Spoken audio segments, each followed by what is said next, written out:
Assalamu alaikum and welcome to a new episode of Fullmetal Fukumi Otaku News. So this is my first time recording a video in like 2 months now because I was pretty busy with some real life stuff. So my elocution, like my voice, is probably going to sound pretty bad in this video and I apologize in advance.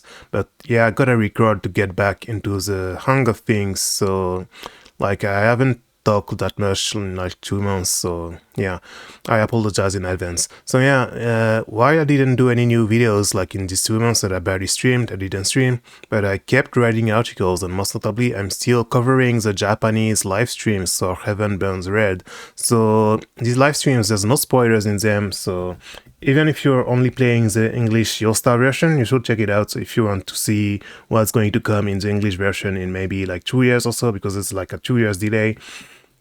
And yeah, I've been covering like these like every 2 weeks. I'm trying to talk about the merch, the ERL events, and all the Seiyu comments and all the new info and stuff.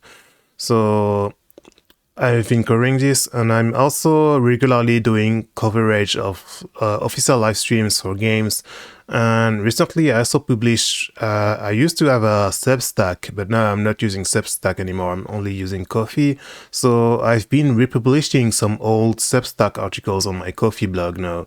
And I remember doing this summary of the Renatis live stream, and this metaphor with Fantasio live stream as well. And recently I also wrote a pretty long article on some of the games I played in 2024, and like Zelda, Genshin, Eternal Arcadia, like Shenmue, Grandia 2, etc. A lot of stuff like I played or watched in 2024, so if you're interested, check it out. And I also wrote an article after the announcement of Super Robot Tyson Y, but like this is behind the monthly paywall, and I'm also doing some anime blogging for the new Gundam Shigax, the new Gundam series. And like the first post is free, but basically these two I'm planning to put it behind the paywall. And I know it's kind of expensive, like $10 a month, but like I want to make sure like the people who sub are people who actually have a good job and don't have to worry about their own bills and stuff. Like obviously I'd really appreciate it if people sub, but I would just want to make sure, I just want to precise that like it's not, thankfully, thank God, it's not like I'm in dire need of money or anything. I have some other means of revenue for now. So hopefully, like in the long run, hopefully like I'll be able to get like maybe 100 subscribers or more, and maybe make a living out of this. But like for now, like even if I like, as long as I can write, and I'm trying to put some more and more like stuff behind the paywall. So if you're interested, and if you wanna sub, like rather than subbing on Twitch, like if you can sub here, I would really appreciate it.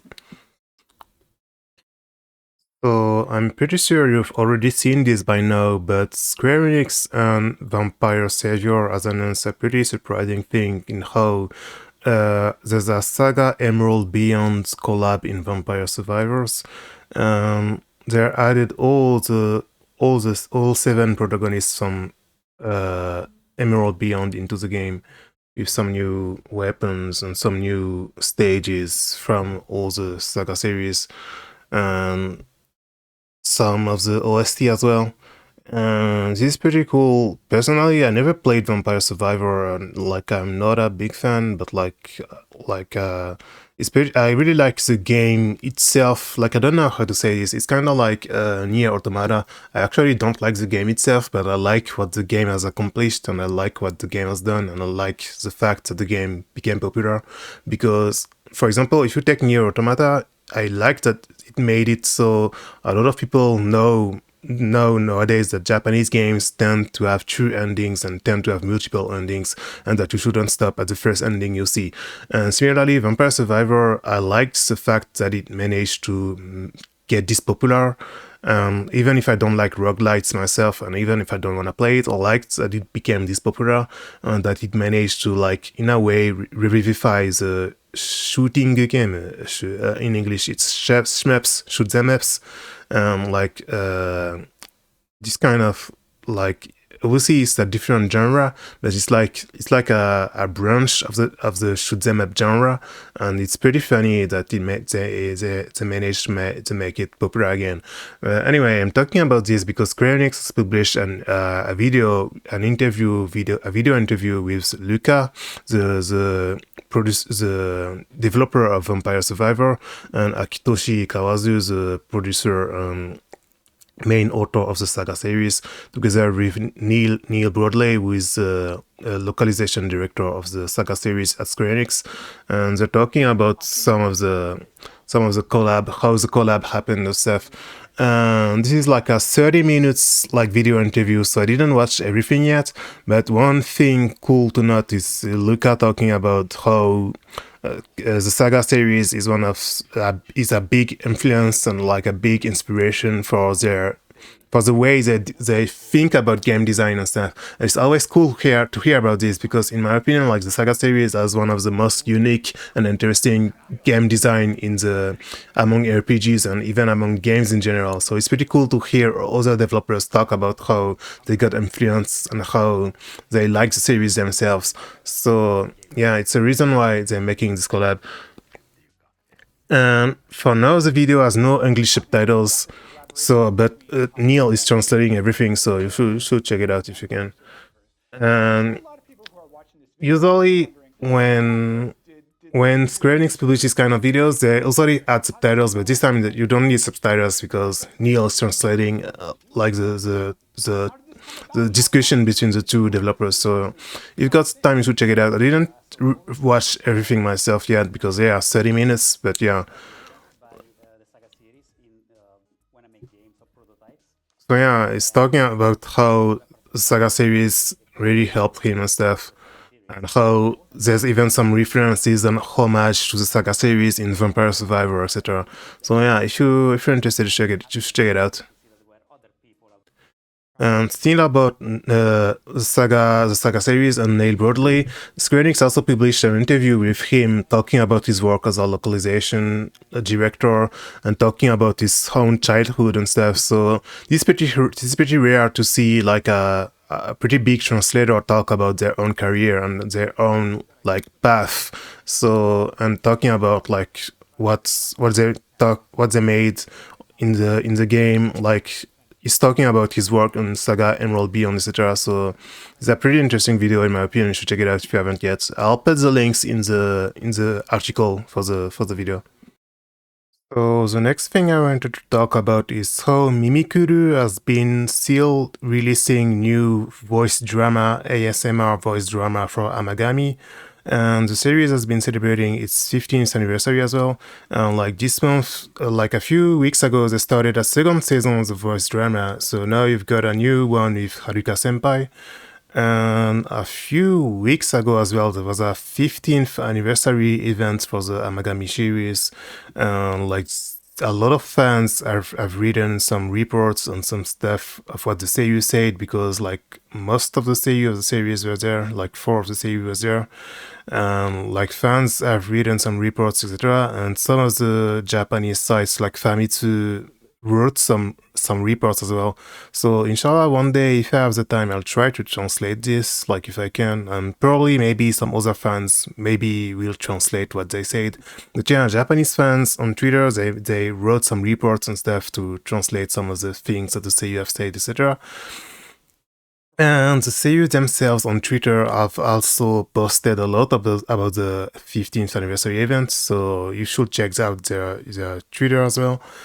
And another thing as well is how the English patch for Amagami has been released for the PS Vita, for the Ebituru Amagami, the enhanced PS Vita version of the game.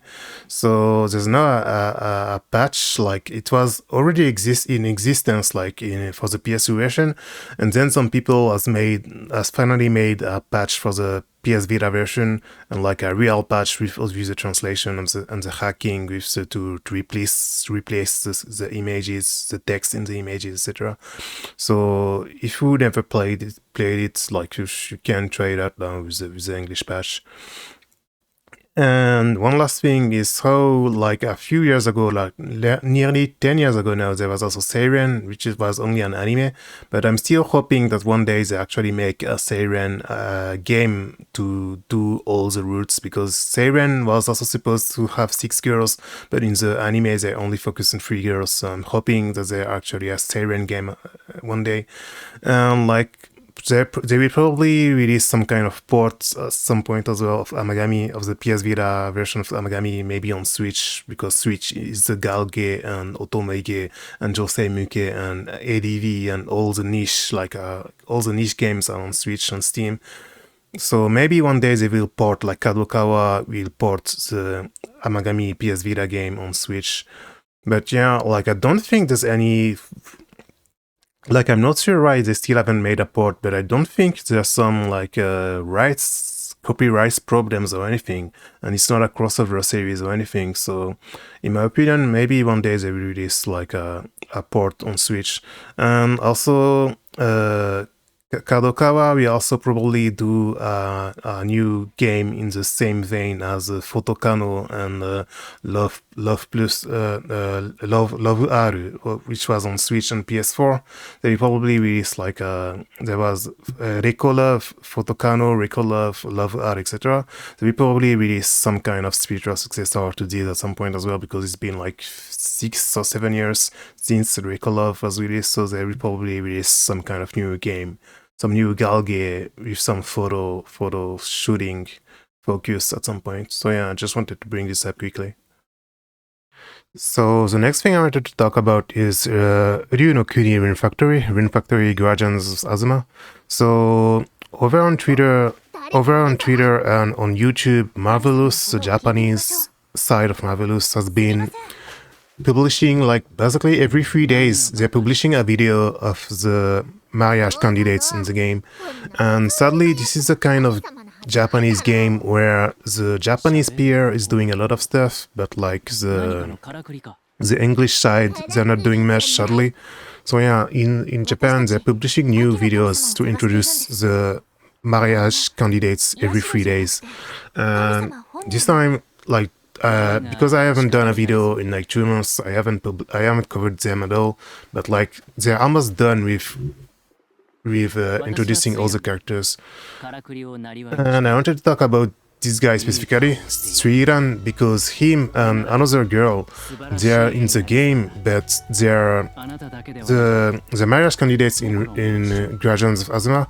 They all have two routes, because in past Rune Factory games, if you wanted to know everything about a character, you had to romance them, and then you could choose if you want to marry them or not, but you had to romance them. But this time in Guardians of Azuma, they made it so every marriage candidate has 2 routes. So there's a route when there's a romance route and a friendship route, basically. So this way you can still learn about the characters even if you don't want to court them.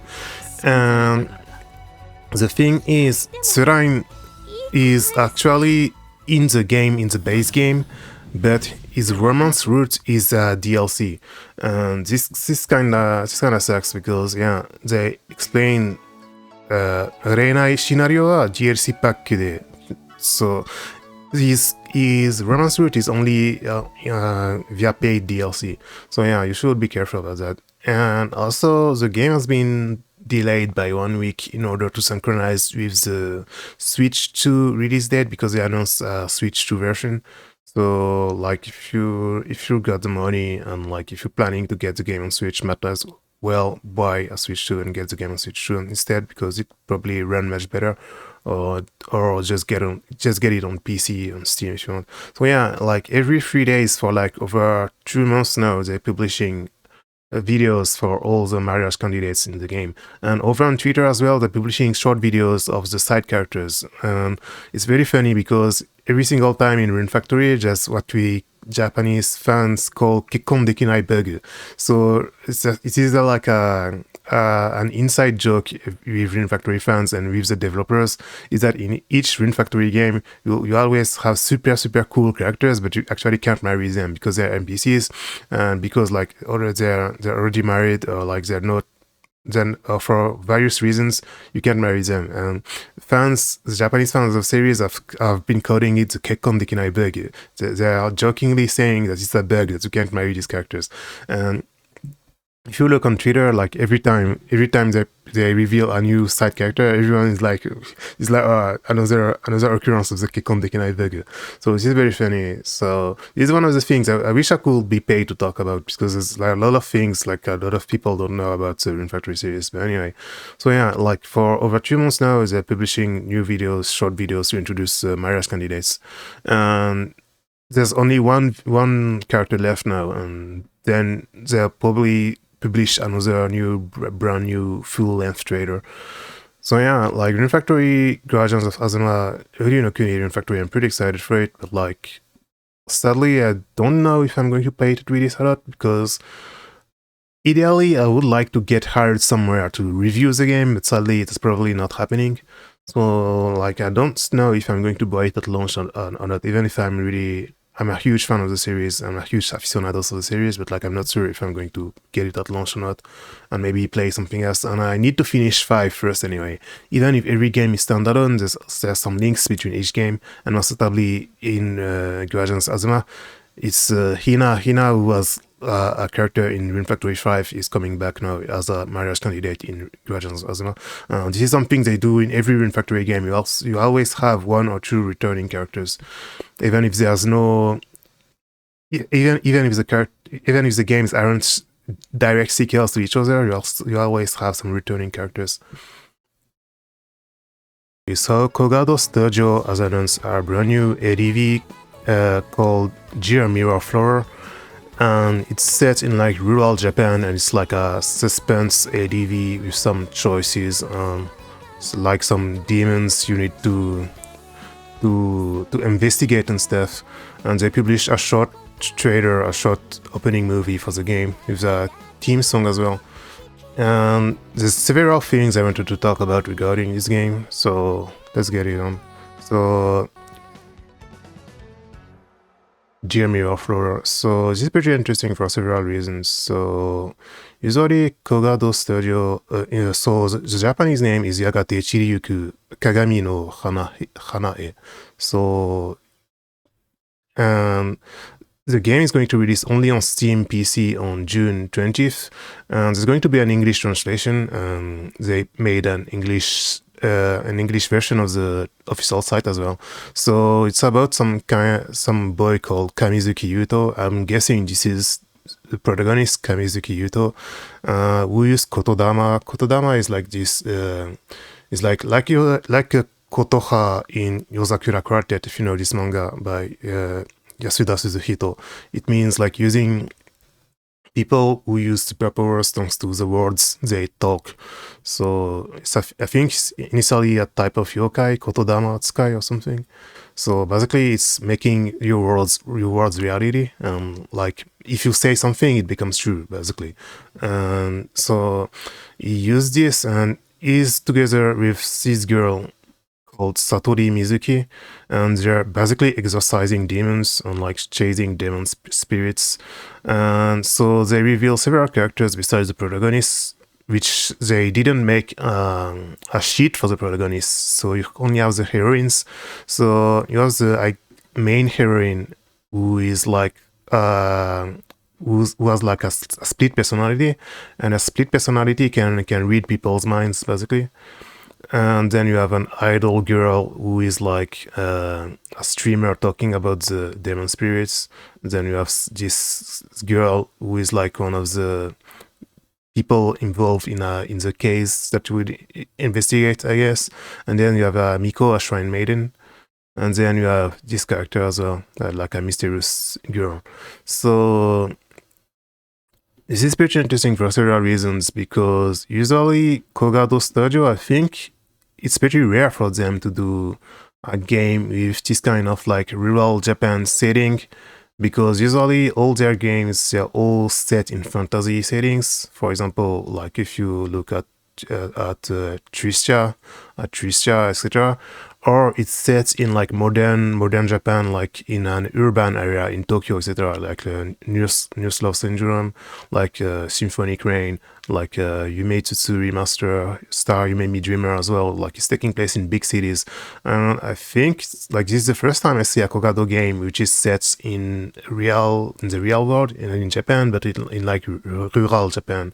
So I think it's pretty interesting. They're doing this, and I'm wondering why they're doing this. I guess this development for the game started like maybe 2 or 3 years ago, and I assume they decided to greenlight this game because they thought that this kind of mystery suspense in rural Japan is going to get popular again, which I assume is like the influence on side of Silent Hill F. I guess that's one of the things that made them think that like Silent Hill F is definitely going to like as a big comeback for the Silent Hill series. They thought like maybe this kind of game is going to get popular again because Silent Hill F is like a rural Japanese horror as well.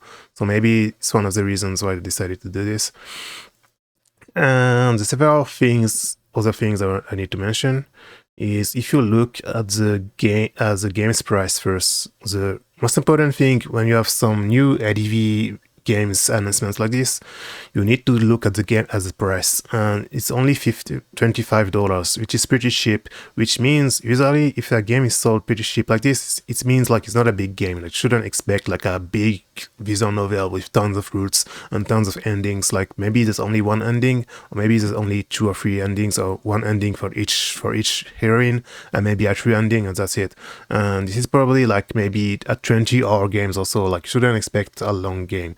And then, as it is always the case with nearly all ADV releases since this last 7-6 years, they have a Chinese release, because it's very important, because the Chinese market for visual novels is extremely important nowadays. It's much more bigger than the English market and than the Japanese market as well.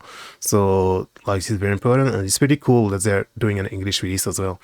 And the English localization for Tristia Legacy for the Tristia remaster was pretty good, so assuming they're the same people, it will be a pretty good English translation as well. I don't know if Kogado Studio has their own in-house translators or if they are like outsourcing it, but if it's the same people as the Tristia remaster, it'd definitely be a good translation. And the other thing is they also announced the producers. I never heard of this person, of this group, of this pseudonym, and I tried looked it up, but I didn't find anything interesting. And then you have 2 character designers, someone called Herigaru and one called Ringopan.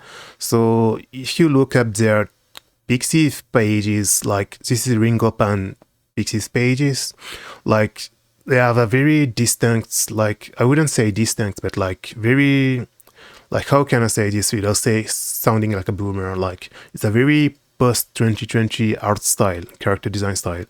So they do a lot of fan art for popular SaGa gacha games characters from FGO, popular VTubers, and like popular VTubers, Hosho Marine, like the Bae, and like Nino Mai, etc. Popular VTubers, Fubuki, and like popular gacha characters. Himari, one of the few characters in Blue Archive, like Yuka, the overrated Yuka, and like forgot her name, voiced by Koshimizu Ami, one of the few characters in Blue Archive like as well. So they have a very, like, I wouldn't say blend, but like it's very, like tons of artists nowadays, they all draw this way. And if you look at the Pixiv page for Herigaru, the other character designer, they also have a very similar art style, right? And they also do a lot of fan art for like FGO, and for like what was it, Genshin, Blue Archive. Like they all, like, I don't want to sound like a hater, but it's kind of a shame that all artists nowadays, they all need to draw the same characters from Blue Archive, from Genshin, from VTubers, all the same popular characters in order to get recognized and in order to get views on Twitter and on social media, and then they can get jobs on games to do some character designs on games, etc. If you don't draw these characters, like, no one cares about you these days, sadly, because of social media and how it works. So yeah, but I can't really trash talk them because they also drew one of my favorite Kiseki characters, so I can't say that they have a generic art style.